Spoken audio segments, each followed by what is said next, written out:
अस्सलाम वालेकुम। अॼु असां सां गॾु तासुरात जे सिलसिले में मौजूदु आहिनि साईं अली अकबर हिंगोरजो साहब। पाण स्कॉलर आहिनि ऐं रेडियो पाकिस्तान सां उनजी तमामु पुराणी हिकिड़ी वाबस्तगी आहे। पाण प्रोग्राम मैनेजर आहिनि रेडियो पाकिस्तान हैदराबाद ते।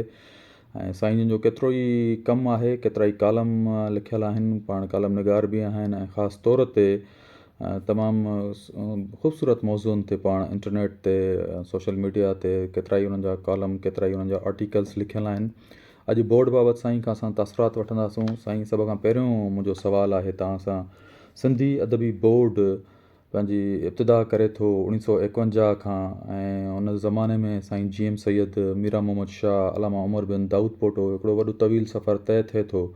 उन खां पोइ बोर्ड में अचनि था क़िबला साईं मखदूम मोहम्मद ज़मा, तालिबुल मौला साहिबु। ऐं तव्हां असां सभिनी खे ख़बर आहे त उहो दौरु बोर्ड जो उरूज जो दौरु आहे।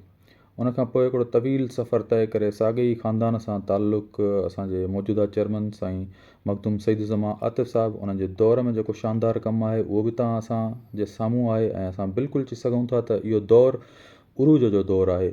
इन बाबति अव्हां छा चवंदव? वॾी महिरबानी जिब्रान, ऐं मूंखे ख़ुशी आहे ऐं आउं तव्हांजो शुक्रगुज़ार आहियां जो तव्हां मूंखे सिंध जे हिकिड़े वॾे तारीख़ी इदारे बाबति ॻाल्हाइण जो मौक़ो ॾिनो। सिंधी अदबी बोर्ड हिकिड़ो तारीख़ी इदारो आहे ऐं उनजो जेको सिंधी अदब जी तरक़ीअ में किरदारु आहे उहो कंहिंखां बि ॻुझो कोन्हे। ऐं तव्हां जीअं ज़िक्र कयो कुझु अज़ीम शख़्सियतुनि जो, उहे सभु इन सिंधी उन्हनि सभिनी जो इन इदारे जे क़याम में, इनखे तरक़ी वठाइण में तमामु वॾो किरदारु रहियो आहे। ऐं तव्हां ॾिसो त सिंधी अदब जी तारीख़, सिंध जो क्लासिकी अदब, लोक अदब ऐं मुख़्तलिफ़ जेके मौज़ू आहिनि, उन्हनि ते जेको सिंधी अदबी बोर्ड जो कमु आहे उहो बुनियादी कमु आहे। ऐं उन कम जी शुरूआति तव्हां जीअं ॿुधायो त 1940 वारे जेको ॾहाको हो उन में सलाहकारी बोर्ड खां थिए थी, ऐं उन बाद उनखे हिकिड़े बाक़ाइदा सिंधी अदबी बोर्ड जे नाले सां इदारे जो क़यामु थिए थो। ऐं उन में जेको सो शुरूआति खां वठी सिंधी अदब जा जेके बुनियादी क्लासिकल जेको लिटरेचर हो, उन जी छपाईअ जो कमु हो, उन खे सरअंजाम ॾिनो सिंधी अदबी बोर्ड। इन खां अलावा सिंधी अदबी बोर्ड जो जेको फ्लैगशिप रिसालो आहे महिराण, ऐं उन जी हिकिड़ी सिंधी अदब जी तारीख़ में तमामु वॾी हैसियत आहे। ऐं गुज़िरियल तक़रीबन इहो 19 सदीअ जो अरसो थिए थो। उन दौरान इन रिसाले मुख़्तलिफ़ वॾा नाला पैदा कया ऐं वॾनि नालनि इन रिसाले सां पंहिंजी लिखण जी शुरूआति कई। त ईअं हिकिड़ो सिंधी अदबी बोर्ड जो कमु आहे, उहो तर्जुमे खां वठी लोक अदब ताईं, ॿाहिरीं अदब जे तर्जुमे ताईं, तारीख़, लुग़त, मुख़्तलिफ़ मौज़ूअनि ते तमामु हिकिड़ो वॾो कमु आहे। ऐं जंहिंखे कंहिं बि तरह जेको आहे सो उनजो इज़हार ॾाढो ॾुखियो आहे, उन सभिनी शयुनि जो अहातो करणु ॾाढो ॾुखियो आहे। सो इन जी हिकिड़ी इदारे जी तारीख़ी अहमियत आहे। असां सभिनी जो इदारो आहे, सिंध जो इदारो आहे, सिंध जे हर माण्हू जो इदारो आहे, सिंध जे ईंदड़ नस्लनि जो इदारो आहे। छाकाणि त सिंधी अदबी बोर्ड जेको अॼु खां 40-50 साल पहिरीं कमु कयो, उहो असांजे नस्ल जे लाइ उन्हनि असांजे अदब खे महफ़ूज़ कयो, असांजी तारीख़ खे महफ़ूज़ कयो, असांजी लुग़त खे महफ़ूज़ कयो, असांजी लोक अदब खे महफ़ूज़ कयो। अॼु जेको कमु करे पियो उहो असांजे ईंदड़ नस्लनि लाइ असांजो जेको तारीख़ी विरसो आहे, तारीख़ी अदबी विरसो आहे, उनखे महफ़ूज़ करण जो कमु आहे, उहो असांजे ईंदड़ नस्लनि जे लाइ महफ़ूज़ थींदो। सो सिंधी अदबी बोर्ड जी अहमियत खां को बि सिंध जो माण्हू इनकार नथो करे सघे। ऐं यकीनन इन हिकिड़े वॾे अज़ीम इदारे जे क़याम ऐं उन जी तरक़ीअ में तमामु वॾनि माण्हुनि जो हिकिड़ो किरदारु रहियो आहे, जिन जो तव्हां ख़ुदि पंहिंजे इंट्रो में ज़िक्र कयो। तव्हां ख़ासि तौर ते ज़िक्र कयो हज़रत मखदूम मोहम्मद ज़मा तालिबुल मौला साईं जिन जो, त उहे ख़ुदि हिकिड़ी अहद साज़ शख़्सियत हुया। ऐं तव्हां जेकॾहिं 20 सदीअ जे सिंधी अदब जी तारीख़ ते नज़र विझंदव त उन्हनि जो हिकिड़ी घण पासाई शख़्सियत हुई।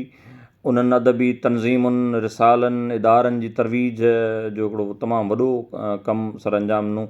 उन्हनि में ख़ासि जेको किरदारु आहे उहो सिंधी अदबी बोर्ड जे हवाले सां साईं जिन जो आहे।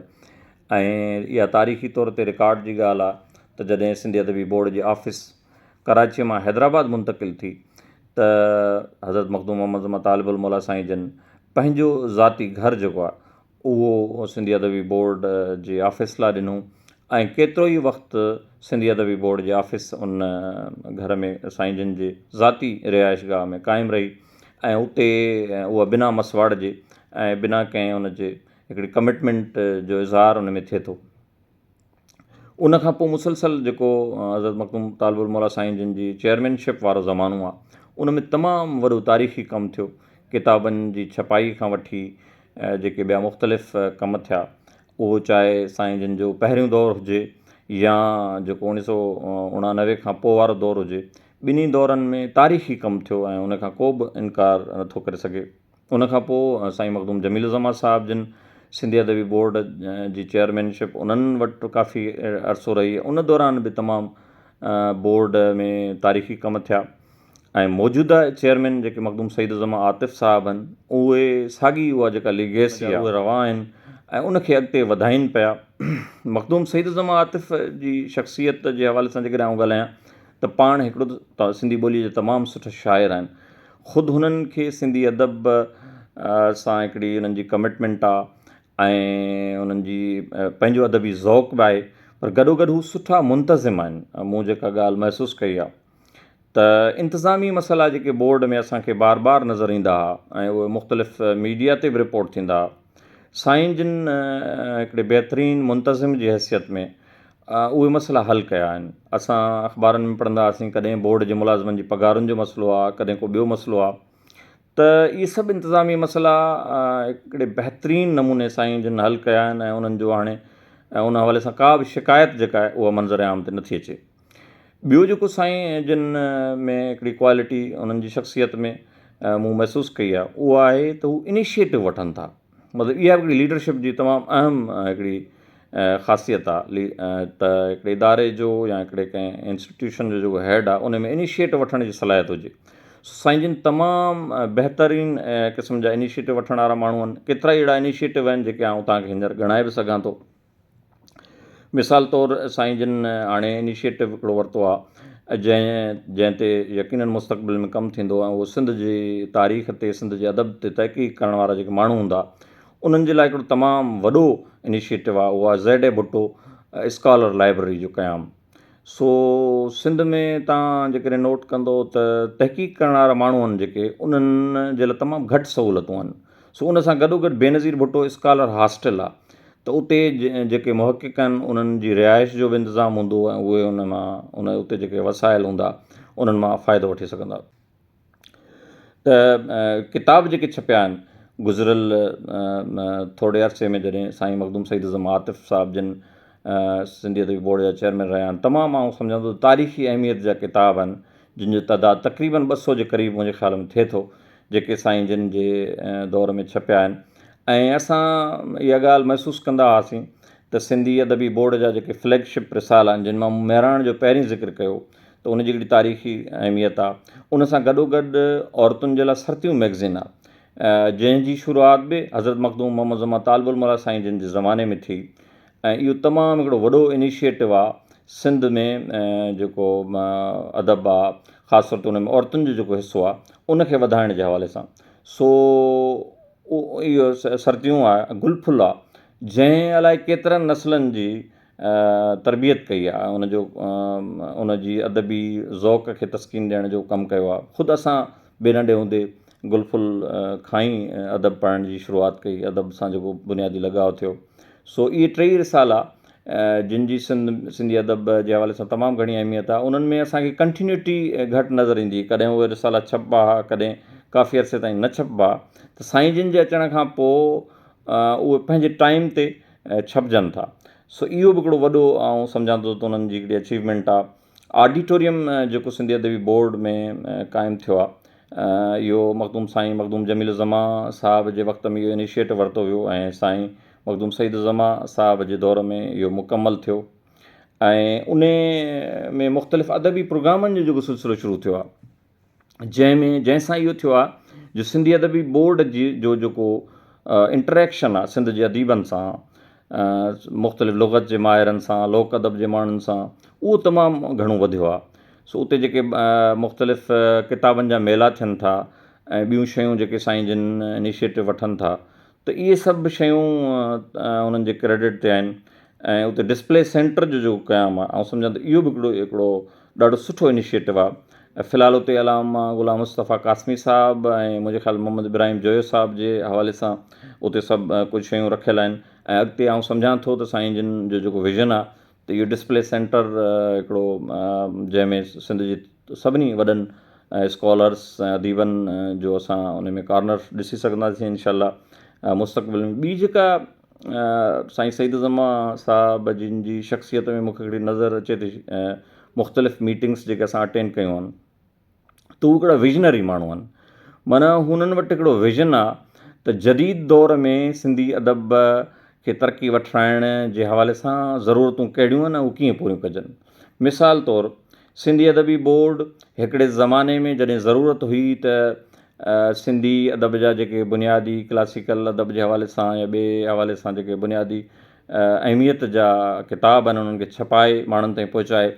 हाणे वरी जेका जदीद दौर में ज़रूरत आहे, तव्हांखे ख़बर आहे त ऑनलाइन मीडिया जो ज़मानो आहे, डिजिटल मीडिया जो ज़मानो आहे, त हिन वक़्तु ऑडियो विजुअल मटीरियल जेको आहे उन जी तमामु घणी अहमियत आहे। ऐं मूंखे ख़ुशी आहे त सिंधी अदबी बोर्ड जे चेयरमैन साईं मखदूम सईद ज़मा आतिफ़ खे इन जो तमामु घणो इदराक आहे त असांखे जेकॾहिं सिंधी अदब खे तरक़ी वठाइणी आहे ऐं उनखे पंहिंजे मुस्तक़बिल जे ईंदड़ नसलनि लाइ महफ़ूज़ करिणो आहे त असांखे इन ते फोकस करिणो पवंदो आहे। उन्हनि जो डिजिटल मीडिया जे हवाले सां इलाही सारियूं डिस्कशन्स मूं ख़ुदि अटेंड कयूं आहिनि, जंहिंमें यूट्यूब चैनल जो क़यामु आहे, ऑडियो बुक्स मतिलबु आवाज़नि जी सूरत में सिंध जे क्लासिकल अदब खे रिकॉर्ड करे महफ़ूज़ करणु ऐं माण्हुनि ताईं पहुचाइण जे हवाले सां उन्हनि वटि हिकिड़ो प्रोग्राम आहे, इनिशिएटिव आहे। ऐं ख़ुदि उन्हनि कंप्यूटर सिस्टम या उते जेको टेक्निकली उन्हनि खे बोर्ड खे इम्प्रूव करण जी तमामु घणी उन्हनि जी एफर्ट्स आहिनि। ऐं बोर्ड जे अंदरि छपाई जो कमु शुरू थियो आहे, उन लाइ साईं जिन नई प्रिंटिंग मशीन जो इंतज़ामु कयो आहे। त इहे सभु अहिड़ा इनिशिएटिव आहिनि जंहिंसां आउं सम्झां थो त सिंधी अदबी बोर्ड जी तरक़ीअ जो हिकिड़ो सुनहरी दौरु आहे, जंहिंजी क़यादत साईं मखदूम सईद ज़मा आतिफ़ साहब जिन कनि पिया। ऐं ख़ासि तौर ते हुननि में एस्थेटिक सेंस बि आउं सम्झां थो त तमामु सुठो आहे उन्हनि जो। सो हाणे जॾहिं असां बोर्ड वञूं था त अंदाज़ो थिए थो त हिकिड़े आलीशान असां हिकिड़े इदारे में दाख़िलु थिया आहियूं, त उनजी जेको ब्यूटिफिकेशन जो कमु आहे उनखे हिकिड़ो सुहिणे अंदाज़ में जेका उनजी छो त प्रेज़ेंटेशन जी बि तमामु घणी अहमियत हूंदी आहे। सो साईं जिन खे इहो सेंस बि आहे माशाअल्लाह। सो इहे सभई जेके ॻाल्हियूं मूं तव्हां सां शेयर कयूं ऐं ॿिया जेके प्रोजेक्ट्स साईं जिन जे ज़हन में आहिनि त उन्हनि सां हिकिड़ो आउं सम्झां थो त मुस्तक़बिल में असां सिंधी अदबी बोर्ड खे वधीक तरक़ी कंदो ॾिसी सघंदासीं। ताज़ो ई साईं जिन हिकिड़ो इनिशिएटिव वरितो त जेके सिंध जा कल्चरल इदारा आहिनि या अदबी इदारा आहिनि, जिन में सिंधोलॉजी आहे या मुख़्तलिफ़ चेयर्स आहिनि, त उन्हनि जो पाण में हिकिड़ी कोऑर्डिनेशन हुजे। त उहो मखदूम साहब जे तरफ़ां उन्हनि जे हेड्स सां हिकिड़ी मीटिंग रखी वई त जीअं मुस्तक़बिल में के गॾियल प्रोजेक्ट्स शुरू करे सघजनि ऐं उन्हनि जे कम में जेको आहे सो हिकिड़ो हिक ॿिए जी मदद कजे। त इहे सभई शयूं तमामु सुठियूं आहिनि ऐं आउं सम्झां थो त इहे सभई इनिशिएटिव्स जेके आहिनि उहे मुस्तक़बिल में सिंधी अदबी बोर्ड खे जेको असांजो तारीख़ी इदारो आहे, असां सभिनी जो इदारो आहे, उनखे मुस्तक़बिल में हिकिड़ो शानदार अञा वधीक तरक़ी कंदे असां ॾिसी सघंदासीं। साईं मूंखे ॿुधाईंदे फ़ख़ुरु महसूसु थींदो जीअं तव्हां मुलाज़िमनि जी ॻाल्हि कई त साईं जिन जे चेयरमैनशिप ते अचण खां पहिरियों बोर्ड जे मथां कर्ज़ो हुयो, जेको साईं अचण खां पोइ उहो कर्ज़ु लाथो, मुलाज़िमनि जूं पघारूं जीअं तव्हां ज़िक्र कयो। बाबा जी एम सैयद जो गेट साईं जे दौर में थियो ऐं बिल्कुलु तव्हां इन ई रस्ते खां अंदरि ईंदो त साॼे हथ ते जेका ज़मीन आहे उन ते साईं बुनियादु विझी चुका आहिनि मीरा मोहम्मद शाह जे नाले सां हिकिड़ी इमारत जो, जिते नई इमारत जोड़ी वेंदी मुलाज़िमनि लाइ। ऐं बिल्कुलु असां चई सघूं था त अॼोको दौरु सिंधी अदबी बोर्ड जे उरूज जो दौरु आहे। बिल्कुलु इन में को शक कोन्हे। जीअं मूं तव्हां सां ज़िक्र कयो, तव्हां बि कुझु इनिशिएटिव्स जो ज़िक्र कयो त मखदूम साहब जी शख़्सियत में हिकिड़ो जेको बहितरीनु मुंतज़िम वारी उन्हनि जी आहे ख़ासियत ऐं इनिशिएटिव वठण जी सलाहियत जेका आहे ऐं विज़न जेको आहे मुस्तक़बिल जो, इहे सभई शयूं जेके आहिनि आउं सम्झां थो त मुस्तक़बिल में असां सिंधी अदबी बोर्ड खे वधीक तरक़ी कंदो ॾिसी सघंदासीं। आख़िर में साईं हिकिड़ी ॻाल्हि ज़रूरु ऐड कंदुमि त साईं सईद ज़मा आतिफ़ साहिबु सिंधी अदबी बोर्ड जा दरवाज़ा पूरी पब्लिक लाइ ओपन करे छॾिया आहिनि त तव्हां राति जो 8 बजे ताईं बोर्ड खे विज़िट करे सघो था, अची सघो था, घुमी फिरी सघो था। ऐं मां सम्झां थो त इहो हिकिड़ो तमामु वॾो कमु आहे। तव्हांजी वॾी महिरबानी, तव्हां असांखे वक़्तु ॾिनो। वॾी महिरबानी।